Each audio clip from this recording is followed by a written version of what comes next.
好，各位朋友，大家午安，我是天下杂志的资深主编刘光莹。那今天很荣幸可以来主持我们的和平论坛的下午的第一场对谈哦。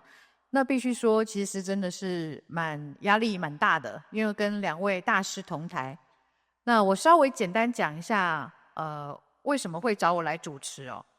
就是大概在10年前左右，我在天下杂志还是一个新进的记者。然后就开始跑气候变迁的议题。那时候也开始发现到说，台湾的能源跟气候变迁其实都是非常有关系的。那后来又跑了更多产业的新闻的时候，像是钢铁、水泥、石化，还有包括像废弃物这些环保的问题，再加上产业，就是像是汽机车，以及很多的再生能源的议题，就发现说，其实这一些议题全部都是跟环境、跟气候变迁是有关系的。那也是很荣幸，这个龙应台基金会这边有看到我的这一些报道，然后呢，今天找我来主持这一场的活动哦。那在早上的对谈当中，其实大家可能都已经有听到了，这个欧塔老师的他在讲的他的研究，在讲海洋人类学的这个故事。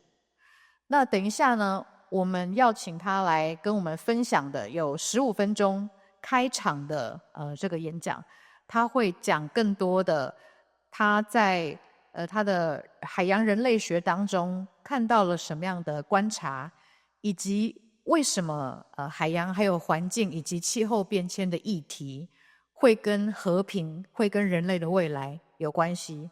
那我们要把这一个环境的议题还有和平议题放在同一个脉络下面来讨论。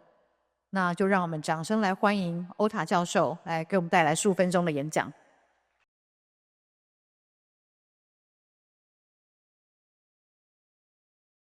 So only got 15 minutes and we have to go through a lot. So if I'm going too fast, you can just stop me. And this is really important. All of you just get what I'm talking about. So I'm talking about basically the four things today: peace, human security, climate impacts on ocean, and last one is social justice. Maybe the last one is a little bit difficult, for some of the people who are not really familiar with the social justice.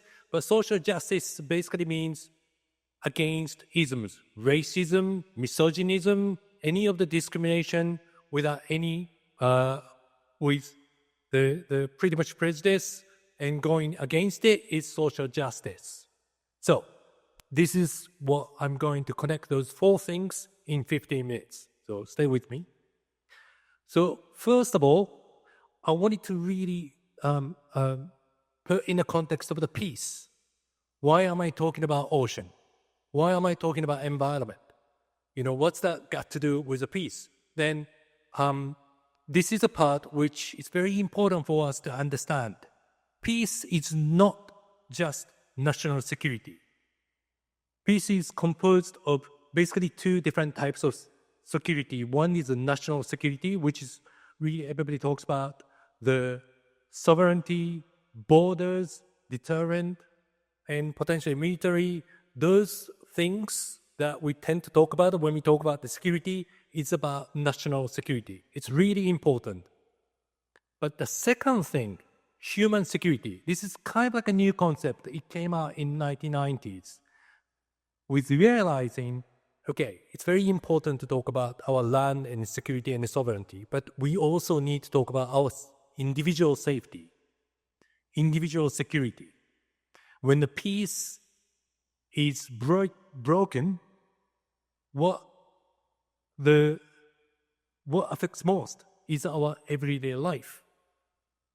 And our everyday life is only secured if we have good environment, if we have a health taken care of, and food security. So those three things, three dimensions, is part of the human security, which we all need if we want to have peaceful life. So human security and national security. And I'm talking about human security. Now, this is the way climate change impacts ocean and how the ocean reacted to it, and it becomes a social impact. So it's a little, too much maybe, but I'm going to go through it. Okay, so as climate change impacts the ocean, there is four distinct mechanisms which we can actually observe, and then people has been observing quite some times. One is ocean warming. So climate change, global warming, ocean gets warm, ocean temperature will go up. And second one is acidification. Do people know about acidification? It's a little complex mechanism here, but because the CO2 go into the ocean, then ocean becomes more acidic, and then it will actually create some of the impact. And the third one is sea level rise. Everybody knows about it. And the fourth one is extreme heat. And extreme heat means that not only climate change, but it collides with some of the other systems happening regionally.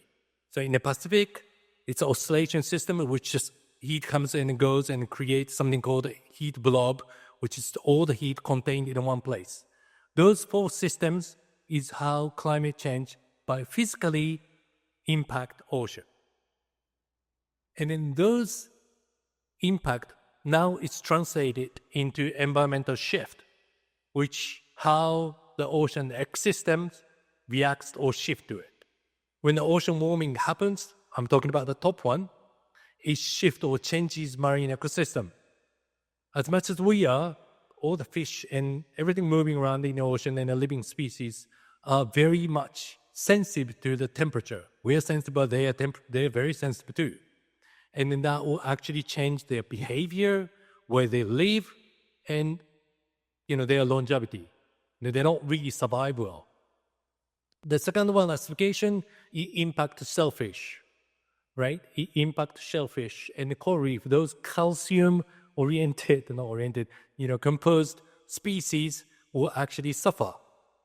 And therefore, we're talking about shellfish and aquaculture, the production will reduce. And the third one is sea level rise. It creates erosion and flooding because, our land became much more closer to the water. And then those will create the infrastructure challenges and some contamination because water which just goes up into the places where they normally don't. The last one is extreme event. It simply caused extinction.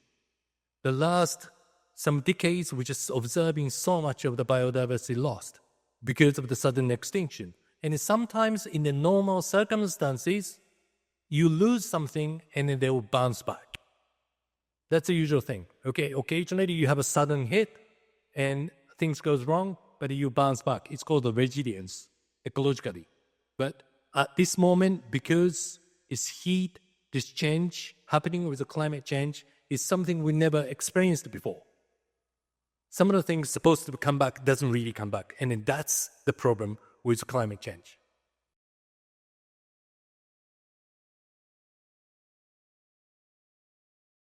Now, when the climate change happens, those changes are quite linear. It changes the system, it hurts marine ecosystem, and it really gives us a consequence with the social events. And in those, what we understand. But those events are also socially constructed. When the events observe, people think about, okay, what we should do, what kind of solution we can get.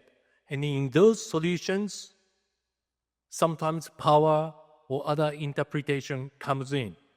It might be a bit cumbersome for you, but what we see here now is when the ocean climate change impacts to the society, then we start thinking about what we should protect. We should protect more of the economic benefit rather than protecting small guys, like small-scale fishers. We need to protect big, large industry, which bring us money, but the small guys maybe doesn't really matter. They can just suck up a little bit of the influence and the impact. And displacement. When impact happens, some of the communities are displaced, but they're not just simply displaced because they can't live there anymore. They displaced because government decide they have to create some of the buffer. So this is how we interpret climate change, and it's socially interpreted and politically marginalized people. Marine pollution, you're talking about, you're seeing the plastic now, and the plastic, what we see is where the plastic is polluting, where the waste management is needed, not to really talk about where the plastic comes from. If you want to stop the plastic pollution, it's very simple. We just stop the production. But it's very politically difficult game. So people tend to put the pressure on the places where plastic waste has been released and asking people to clean up. And the last one is this disposition of the cultural heritage. When the ocean have an impact from the climate change, what people start thinking about is, okay, let's make the ocean resilient, strong. What we mean by that. Let's not really exploit the ocean anymore. Let's keep the environment. Let's protect the environment. So they're going to be stronger, and climate impact might not really affect them so much. And this will lead to more of the conservation, more of the protection. But when we talk about the protection of the environment, we don't include the people in the environment. A lot of scientific approach really consider the environment as separate from our society. So what we consider in the planning or protection is just protect the nature over there, not the society, not the community, not the people living in it. And this will lead some of the cultural heritage that we have. We have a long time in the indigenous people, coastal community people nowadays, even through the history, living together with the ocean. But that, for some people, needs to be separated. And therefore, this disposition of the cultural heritage happens. Now, okay, this is the last slide. So far, you guys okay? Yeah? So it's very simple. Climate change, impact the ocean, then somehow interpreted by the policy, and which might actually affect people who's been marginalized. We just perpetuate the same pattern. We have to fight against climate change. We might have to pay the small cost, but we don't really understand what the small cost will be. That's the problem.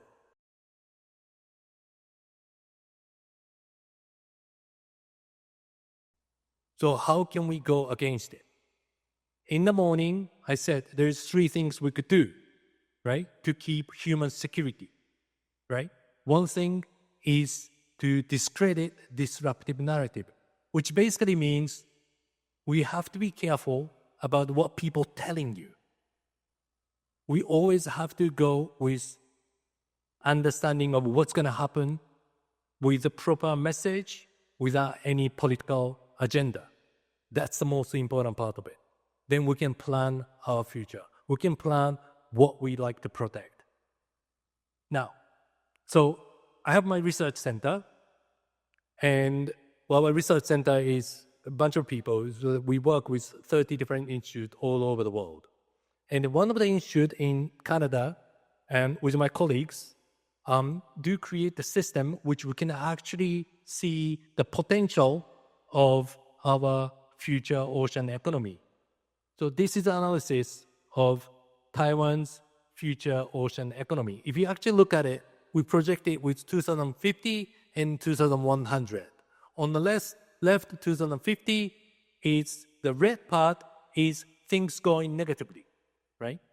If the CO2 emission and climate change keeps happening as it is, we're going to have less potential of our resource economy potential in those red areas. And you can see some of the part with blue, which we can still keep up with the fisheries. Okay? And some of the even heavier blue that we have some potential. So I'm not going to get into the details, but 2050, it's still okay. You can still see, you can start seeing the red, but you can see the blue. It's not going to affect that much, right? But if you're looking at 2100, all the southern parts will be red. Does anybody have any idea why? So it's just a loss of, mostly this is a loss of the fisheries. And why the loss of the fisheries is happening in the southern part in 2100 It's because you have a cross-shear current carrying the heavy, and not heavy, warm water from the south. So that part of the southern part water gets really warm. When the water gets warm and the fish cannot really survive in that temperature, where do they go? They're going up north, right? Very simple. They're going up or north. So some of the part north is still okay, but the southern becomes really affected.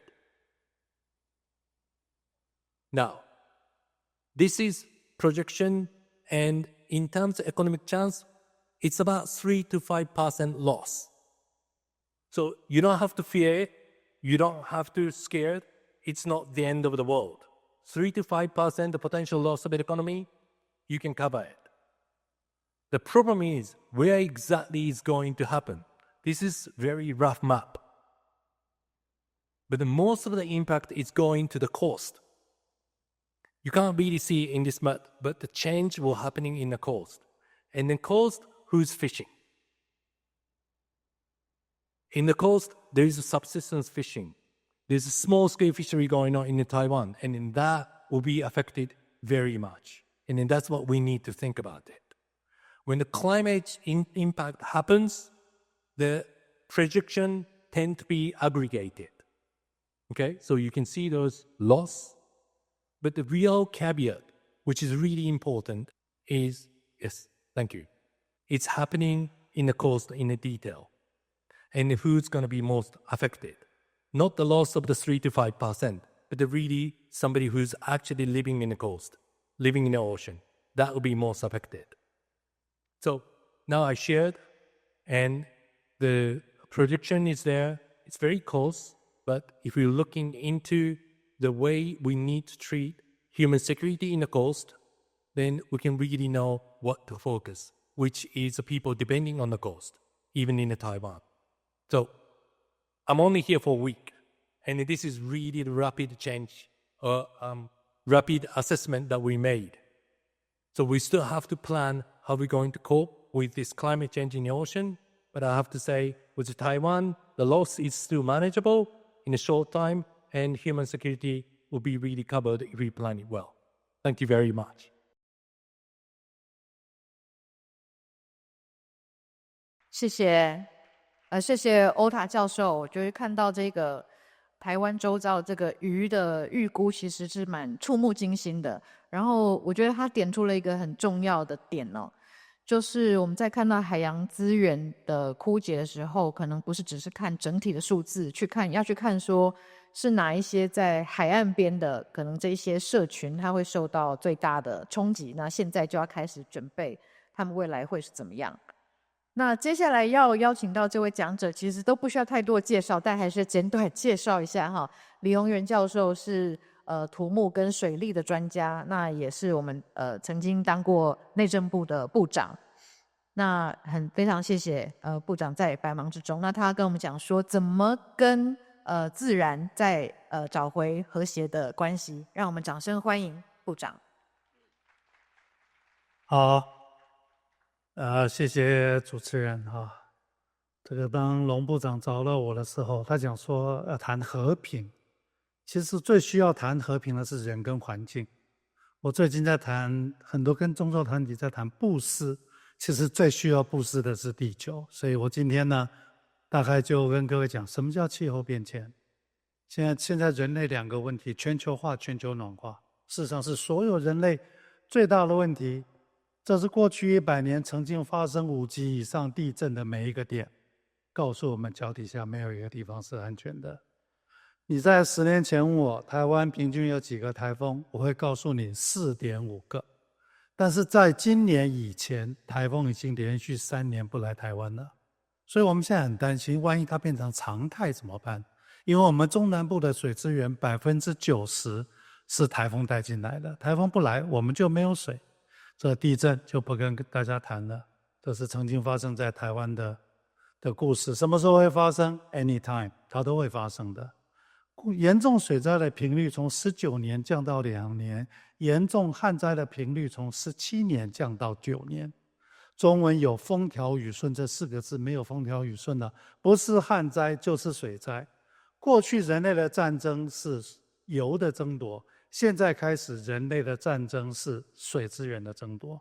中国大陆有一条河叫澜沧江，澜沧江的下游叫湄公河，结果大陆在澜沧江给人家盖了一系列的水库，把湄公河的水给拦住了。所以湄公河的国家跟大陆之间关系非常矛盾的。他们最近要做一个很大的 project 叫红旗河，要把青藏高原的水要把它调到新疆的塔里布盆地。事实上得到一个好消息，我昨天刚从贵州回来，我们的大陆的朋友跟我们讲说，他们已经正式宣布这个计划不做了。因为这计划做下去以后，其实对东南亚这个国家影响会非常重大。那你们是外行人，你们都怕水灾，我们是内行人，我们怕的是旱灾。旱灾才是人类最大的敌人。中国大陆在1870年发生过一次18省的旱灾，那一次旱灾的死亡人数是1300万人，所以旱灾才是人类最大的敌人。然后呢，超限利用，我们的山还在长高，我们地质是破碎的，但是这问题不大。问题你为什么要开一条路从那边过？你要开一条路从那边过，你认为工程师可以解决这个问题吗？我是土木工程师，我告诉你，我们没有本事解决这个问题。所以是人去到你不应该去的地方。事实上，大地从来没有问题，土石流也从来都不是问题。没有土石流就没有浊水溪冲积扇，没有土石流就没有红海平原，就没有人类的文明。所以是人出了问题。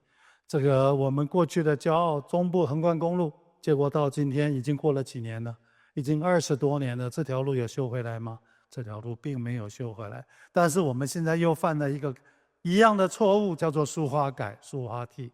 我们一样把它修回来的，可是问题是这件事情是人可以干的吗？这超限利用。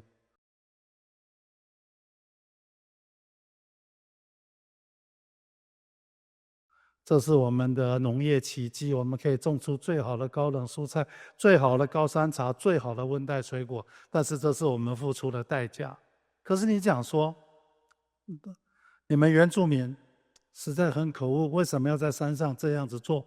其实真正的问题，他们为什么要在山上做？而且再回过头来讲，其实在上面种的大部分都是汉人，事实上跟原住民没太大的关系。但是为什么要这么做？就是因为贫穷。其实人类所有的问题就是因为贫穷造成的。你今天要把他们搬下来，很简单，搬下来他要住哪里？我们以前因为土石流，我们都要办迁村，可是迁下来以后的问题是什么？就学、就业、教养，他们要搬到哪里去？他在平地有办法生活吗？他一下来以后，他事实上他的文化也断了，他的语言也断了，所以他是一个非常敏感的一个操作。然后呢，这个水库淤满了，这个地方在海平面底下3.67公尺。事实上，现在这是在屏东，就发生在台湾的故事。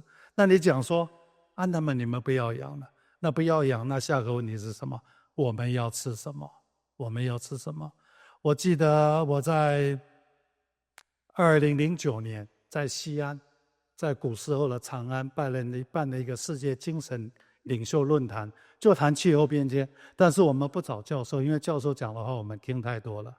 我们找和尚、找喇嘛、找荷兰公主、找 Unilever 的 CEO， 希望大家从不同的角度来看这件事情。结果我们请了一个象牙海岸来了一个部长，他举手了，他说：“你们发达国家把所有的资源全用完了，然后你们今天回头告诉我们，你这个不能做，你那个不能做，你凭什么？”他讲的有没有道理？他讲的非常有道理。所以当我们在谈气候变迁的时候呢，它是一个深层的伦理问题，它不是技术问题。事实上，人类为什么会 suffer from 气候变迁，就是因为我们科技太发达了。科技越发达，我们就死得越快；科技越发达，我们就会死得越惨。所以我们当然我们要谈和平，要谈气候变迁，其实我们应该回过头来到我们的心里面去谈这件事情，不是在技术上找问题。所以但是现在我告诉各位，我们还不太担心地盘下陷。所以最严重的问题是，屏东离开海岸线5公里的地方，地底下的水抽出来已经是咸水的土壤全面盐化。所以过不久，台湾人，我相信全世界的人，过不久就要谈另外一个议题，叫做什么 ？Food security。我们到底要吃什么？再过10年，现在能种的物种没办法再种了。再过10年，灌溉的方式也不一样了。问题是我们准备好了没有？我们并没有准备好。当然，高铁受威胁。这条是屏东的太麻里溪，在台东的太麻里溪，在我们龙部长家附近。台风前的太麻里，台风后的太麻里。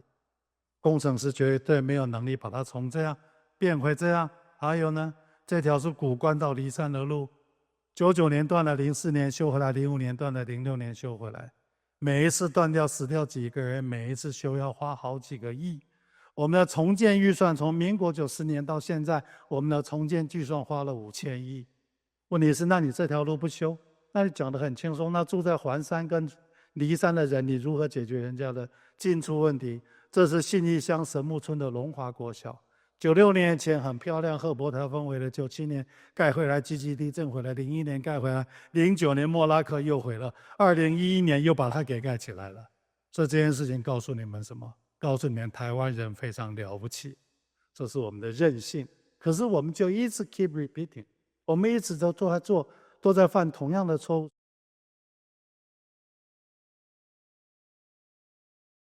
说我们要做一个什么？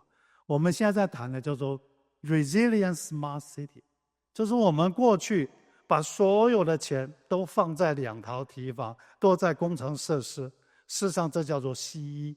我们今天在谈的叫做对水敏感的都市设计，它是一个系统工程，再找一个整个系统的一个平衡，这就是一个中医的 approach。所以我们要谈的是人跟环境的关系，而不是在谈这个我们如何相信人定胜天。所以呢，这个 Resilient Smart City 它要谈到什么？要谈到 Room for Water， 就是说我们要如何让水有它的空间，让水可以渗到地底下去。这样子的话呢，就可以做到什么？叫 Habitat Restoration， 生态就会回来了。事实上，整个城市就会变好了。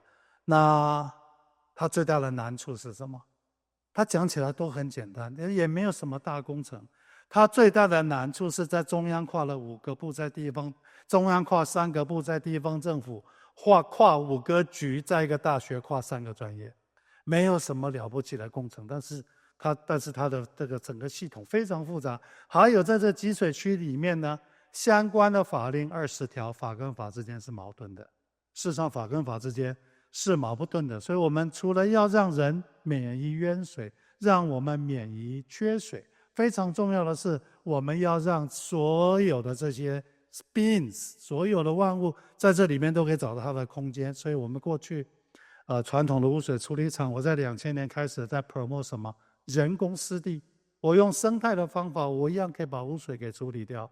所以呢，那这样子有什么好处？污水处理掉了，环境变好了，而且呢，从这里面我们把中小学生都带进去。那大家觉得人工湿地是什么？人工湿地呢，其实呢，你们要是在小时候的农村长大过，这个我们在乡下长大，你第一个屋子里面进来是客厅，客厅后面是饭厅，饭厅后面是厨房，厨房旁边是什么？是猪舍，猪舍旁边就是鱼塘。什么意思？人吃完了去喂猪，猪剩下的东西去喂鱼，然后水经过鱼塘，有水就变干净了。这就是我们千百年来我们的祖先就是这样子来处理我们的污水。我现在只是把它当成我学生的博士论文，我把它用一个数学方式把它的设计规范写出来了。所以我们在新北市现在在全世界在 promote 什么？如何用生态的方法把污水处理掉，同时让环境变好，让生态回来。那我们过去非常骄傲的是什么？我们非常骄傲的是在30年前，我们在东北角可以养9孔，我们可以在把最漂亮的海岸线全部都敲掉了，就养了9孔。可是呢，大自然把它要回来了。我们的9孔池全部都死光了，剩下1池。所以我就跟海大我的这个学弟讲，我们过去相信人定胜天，我们做了这件蠢事，我们要不要承认说对不起，我们错了？我们把它敲掉，然后呢做什么？做生态修复。我觉得这叫做大学的社会责任。还有呢，我们过去，我记得我还在政府服务的时候，我们在雪霸国家公园做了一个了不起的 project， 就是我们把山椒鱼给找回来了，在一个山上做一个复育，就那天那样的一个 ceremony， 我们都觉得好骄傲，我们把山椒鱼都给找回来了。对，但是我们请了一个泰雅族的一个长老，他来发言，他讲什么？他说呢，我们都注意到把山椒鱼找回来了，可是你有没有注意到我们原住民的语言跟文化在消失当中？就是我们会去注意樱花钩吻龟，我们现在的 knowledge， 我们会注意到樱花钩吻龟，我们会注意到山椒鱼，但是你有没有注意到，事实上在我们周遭很多弱势团体，他们的文化不见了，他们的语言不见了。他们为什么文化跟语言不见了？就是因为贫穷，所以他们被迫离开他们的家乡，到都市里面变成都市的边缘人。他们变得都市的边缘人以后，自然他的语言跟文化就没有办法保留。所以真正的人类要做的就是什么？就是说呢，如何照顾到所有的这些弱势族群。但是共同点，我相信所有的战争真正的共同点就是除贫，就是贫穷，所有东西都是贫穷造成的。但是我们都自以为是啊，对，我们把你搬下来，我让你有东西吃，你的问题就解决了。事实上他的问题不只是吃而已，而是你如何要把这个东西做起来。所以呢，我过去是个工程师，我都在外面 promote 人定胜天，但是我现在在谈的是什么？对地球布施。那要找这么多人听我讲话，我们龙部长要准备很久很久，才有这么多人听我讲话。我终于有一天，我终于悟出了一个道理：台湾每上百万人、上千万人眼睛睁开都在等上师开示。所以我有一天就搞懂了，我把几个大和尚搞定，我就搞定了。所以我就去拜托几个大和尚说：“麻烦你给我2个小时，我来跟你们谈气候变迁。”结果他们真的给我了2个小时，我就把刚刚的故事讲了2个小时，把它都讲完了。所以以后我碰到他们的师兄姐，他们都会跟我讲，他说：“李部长、李教授，我们的上人说，李教授说气候已经变了，我的目的已经达到一半了，用你们的嘴巴讲我的话，但是现在还不够。”我还跟他们讲说：“麻烦你给我一个小计划，我帮你做碳盘查。”他们真的给我一个小计划做碳盘查，盘查到一半我就跟他们讲说：“我坦白告诉你了，你们都出家了，你们都吃素了，你们根本没有碳足迹。我的兴趣不是你们，我的兴趣是你的功德主，都是大企业家。所以我们这山头只要讲说好，本山头3年以后减500万公吨二氧化碳，所有的大企业来认50万、20万、30万。”然后我就组一群能源专家去帮你做碳盘查，帮你把碳足迹降下来。全台湾5大山头都这么干，我们3年以后减3000万公吨二氧化碳。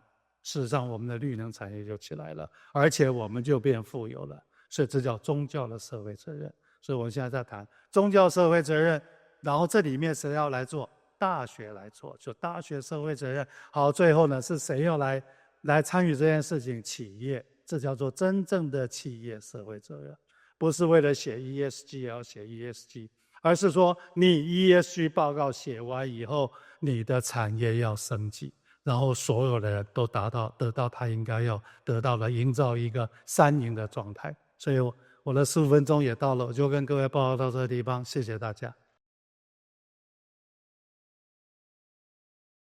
谢谢部长。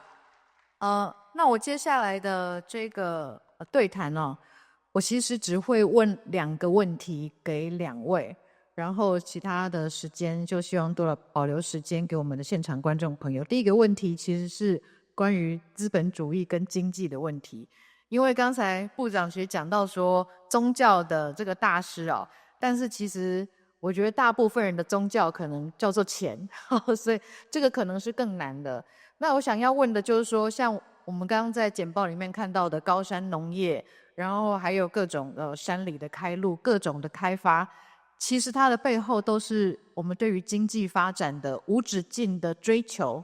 我们觉得一定要成长，不成长就不行。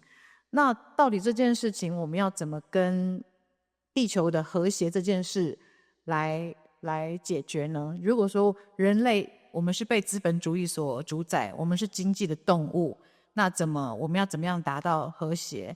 那等一下同样的问题也会问欧塔教授，就是我们刚刚讲到可能有 overfishing， 有各种的经济活动，到底我们在资本主义底下怎么可以跟地球达到和谐？那我们请部长先帮我们讲一下。我相信商人不赚钱，事实上是不可能的。可是我们台湾在过去这样经济成长，我们年轻的时候，我们的是世界经济奇迹，我们一年14% 的经济成长，但是我们把所有的这些万物全部都摧毁掉了。所以经济成长是个动力，可是你也不排除其实很多的大资本家他们都很想做好事，可是他们做了好事就是把钱捐到庙里面去。我常讲，你把钱捐到庙里面去，他们就办活动，他们就绕进去了。事实上，你把二氧化碳捐到庙里面去，它就会变成循环经济。所以我现在常常跟很多的这些大企业要写什么？现在上市公司都要写 ESG 报告。可是问题是你写完 ESG 报告以后，你只是为了写报告而写报告。所以我现在在做一件事情，假如在座有很多企业家，我们来思考一件事情。我去拜访几个，譬如说新竹竹东竹北富得不得了，可是我们的这些农业的这些乡镇其实是蛮贫穷的。所以我们就开始找到几个 project， 我们就开始做 matching， 就让这些大企业家，你愿意捐钱，你把钱捐到这些农业县，我们有一个方法让你把循环经济做出来。做出来以后呢，那这个 ESG 这个碳足迹就算你的，我顺便帮你把 ESG 报告写好，就是用商人赚钱的动力，让他要节税，要他的善心，然后跟我们的需求一起做结合。那这样的做结合的同时，又带起一件什么事情？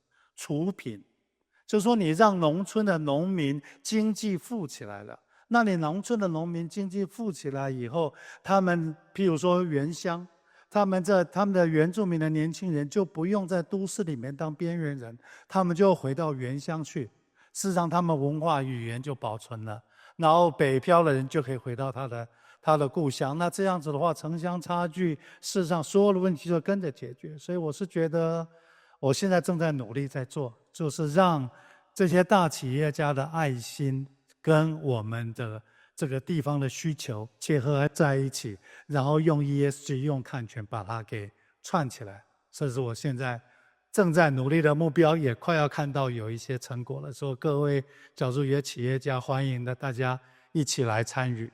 谢谢这个部长，感觉要创立一个新的宗教哈，希望可以成功。那 OK，欧塔教授，你会怎么样回答这个问题？就是资本主义和我们的环境的和谐。Thank you very much. I thought actually first question was me, so I was just getting a bit nervous about it. But overfishing, I can really talk. So in the whole world, there is a term now very popularly used. It's called IUU fishing: illegal, unregulated, and unreported. So this is a typical word which people, the fishery management think about when we think about overfishing. Is it illegal? Is it unregulated? Or is it unreported?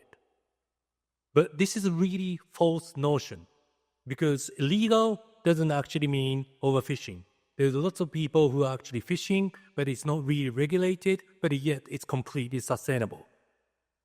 Unreported, there's many places in the whole world people actually self-manage themselves, but they're not reporting themselves. Unregulated, there are fisheries, again, which are not really regulated, but regulated in a way that the state actually cares about, but yet they are actually doing sustainable fisheries. And in those fisheries, as I told you, it's a small-scale fisheries. people work with very limited technology, and the catch usually goes to the subsistence. And these people are not industrialized, so they're not really making money. So when we talk about the capitalism notion of overfishing, those small-scale fisheries can be a target. But is it ethical? It's not. Because their catch has been very minute. It hasn't really made huge impact of the fish stocks as much as those large industry fishing has done. But yet, when we target those fisheries and overfishing, government tend to target those small-scale fisheries. It's really unethical. And in some ways, we can say the same things about the climate change. We start talking about climate change, but yet we don't really talk so much about this inequality happening between North Hemisphere and the South Hemisphere. Now, as I said in the presentations, when the water gets warm, fish will go up. So climate change impact in the ocean is really focused in the equatorial area, place where it's already warm. The projection actually says because climate impact is really unprecedented, the equatorial area where the coral reefs and the people living close to the ocean will be affected most. And then this is the price they have to pay. Then fish now goes up in the north, or fish actually moves somewhere else. And that will actually attract more of the fisheries fishing in the north, or potentially fishing in the Pacific, but where fishery is reasonably unregulated in the high seas. So the Pacific Islands or other places in the equatorial area, the impact of climate change hits them quite heavy, but North Hemisphere actually benefit. This is an injustice. This is something we need to talk about. But it's very difficult. For instance, even considering, I'm not talking about ESG specifically, but ESG or some of the monetary scheme to solve the climate change sometimes it could lead us to the false solution. They're not replacing this power game. They're not actually changing this pattern of the capitalism is externally replacing the impact to the most vulnerable. This needs to be changed. So what I like to argue, as much as this is capitalist kind of like we tend to say the capitalist, but I don't really think that's really what it is. Because if you look at what's going on at the United States, everything is not really about the money. It should be, but it's not. There's a gender coming in, there's a race coming in, there's a colonial legacy coming in. If you see the way that some of the politicians make the decisions, some of the contemporary narrative going on about the threats, it always motivates us to really think to going back to the era before, to going back, who should be saved and who shouldn't be. And then that really needs to be changed. So it's a bit incomplete, but this is my answer. 好，这个教授的回答，我觉得还有很多可以再讨论的地方哦，非常复杂的议题。那因为今天的机会非常难得，我希望我这边的问题我先保留。我希望问一下我们的观众这边有没有人有问题想要问两位的讲者？那只要举手，我们就可以把麦克风拿过去。哦，好，来这一位。大家下午好，我想问一下李宏源部长，就是刚谈到这个节能减碳，那在台湾呢的那个产业，其实很多都是很耗能源的，不管是钢铁，尤其是半导体可是半导体的产业又跟台湾在国际的地位，因为半导体在国际上很需要，所以欧美会关注台湾其实也是因为半导体的关系。假设节能减碳的话，那半导体的产业就是没有办法制造那么多，一定会受限制嘛。那也会影响到台湾在国际上的地位，或者说变得好像不是那么重要，所以它是一个很大的一个问题是在这边。不晓得说，那个李部长有没有什么解方可以提供我们参考？谢谢。当然，节能减碳那个是全世界都在努力的目标，可是问题是，这就讲的有点复杂了。这会讲到我们的能源政策，就是我们要 promote 绿电，对，但是事实上我们现在又是另外一个台湾正在讨论的议题，我们到底要不要核电？现在看起来不可能不要核电，全世界几乎都在用核电，所以这个我们要很理性、很专业的来讨论这件事情。那假如我们台湾真的把核电厂全部关掉了，我们现在我们的电90%几来自于这个煤烧炭，那这样子的话就不符合国际的游戏规则。那不符合国际的游戏规则，我们的这些产业就必须要出走。所以我们在一个两难之间，我们要 keep 我们的半导体产业，没有办法 keep 住，我们就完蛋了。可是你要 keep 我们的半导体产业，你又不能不要核电。所以我是觉得台湾人应该要很专业的来面对这件事情。所以你的问题不是不只在谈半导体，而是在谈台湾的整个能源政策。好，谢谢。好，谢谢部长。我们还有没有人有这个有一位后面有一位女士，对对对，不好意思，后面那位女士是先举手的。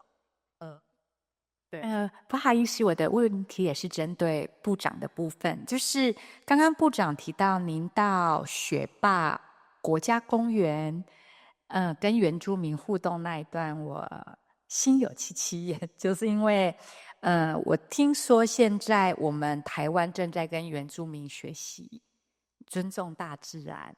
对对对，就是说，因为我们一在走回头路的时候，就发现其实原住民做的本来就是对的，其实是我们不对了。那刚刚您讲了一个很关键的话，说原住民的口头提醒您说，他们的文化跟语言不见了。那我觉得我们现在的那个新的政治团队，好像针对原住民这一块，最近的活动非常的多就是那我不知道我们这个部分是不是也有一些相关的配套措施，我有点好奇，谢谢。好，我想不止台湾的原住民了，全世界的原住民都碰到非常类似的问题。那真的就是2个字，叫贫穷。那你说原住民族他们的智慧有啊？我们每一次土石流，你会发现，其实大部分的灾民都是汉人，因为原住民的祖先告诉他你不能住在这儿，所以他们都知道应该要住到比较安全的地方。那当然我们也不排除有一些成功的案例，我知道有一些年轻人在乌来，他们就开始在 promote 如何用他们祖先传下来的方法来去耕种。我想真的有时间我再跟你们讲真的原住民部落的故事了，因为这个东西就是说真正的就是2个字，贫穷。因为他们为什么要破坏水土保持？为什么他要在这地方超限利用？事实上很简单，所以我觉得要解决不止原住民，全世界所有的弱势族群，真正的问题就是要让他富起来。可是让他富起来以后呢，又要给他一条路走。比如说我们以前做到，我们可以算在拉拉山1颗水蜜桃卖多少钱，你种一个水蜜桃园你可以赚多少钱，我们可以去跟他讲，我给你同样的钱，你帮我种树。事实上是不是就可以营造一个双赢啊？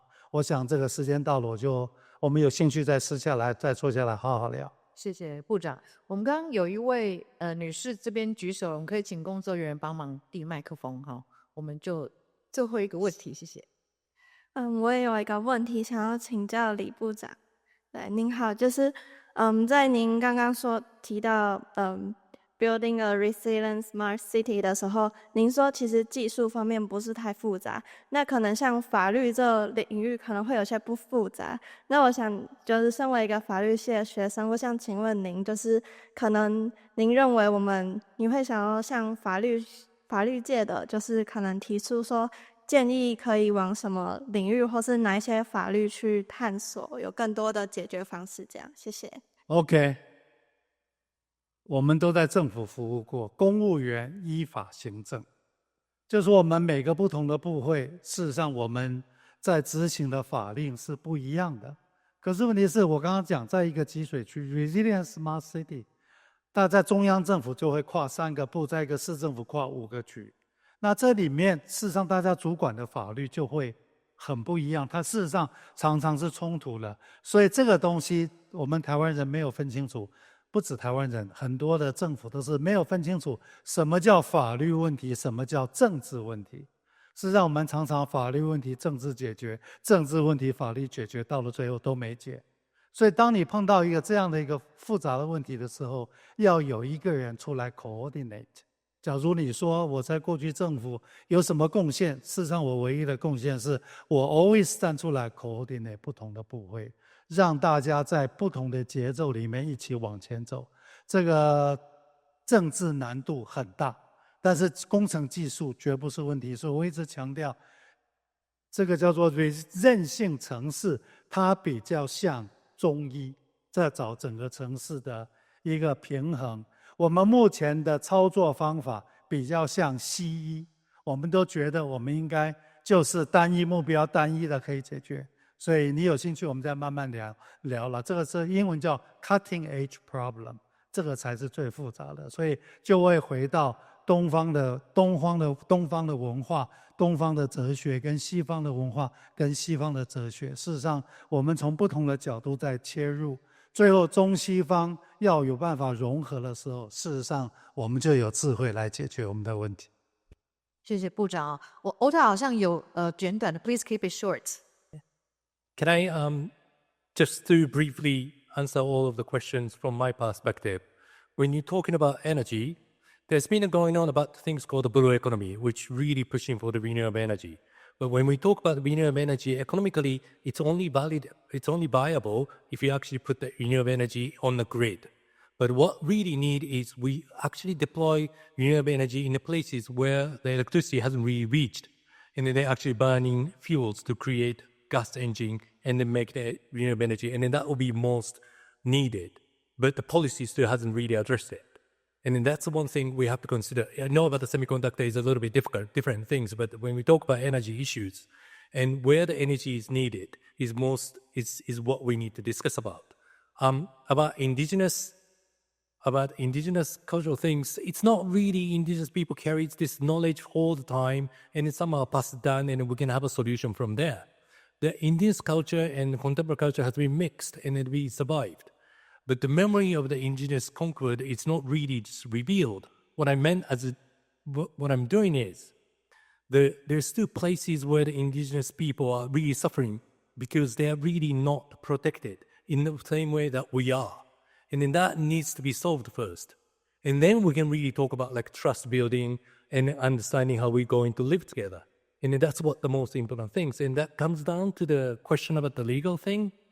Legal things to really claim for the justice is really difficult because our legal system is pretty much focused on people who sue and people who sued. There's only two parties. But most of the justice issues actually have one more parties, people who might benefit from the legal decisions. Those people are usually being on the place of the subordination. So in United States, there's a university, there's a students who like suing each other for the affirmative actions, which basically means, pick up some of the students because of their color of the skin. And people actually sue them. But this is only the conversation between university and the students. It's not really for the people who might benefit. That perspective needed. We call it as an anti-subordination perspective in the legal system. So that's somehow, if you question about, how we're going to bring the justice in the system, is really a key point of looking at it. OK, yes. 不好意思，我们的时间超出了一点，那我们再给两位讲者热烈掌声，欢迎，谢谢大家，谢谢。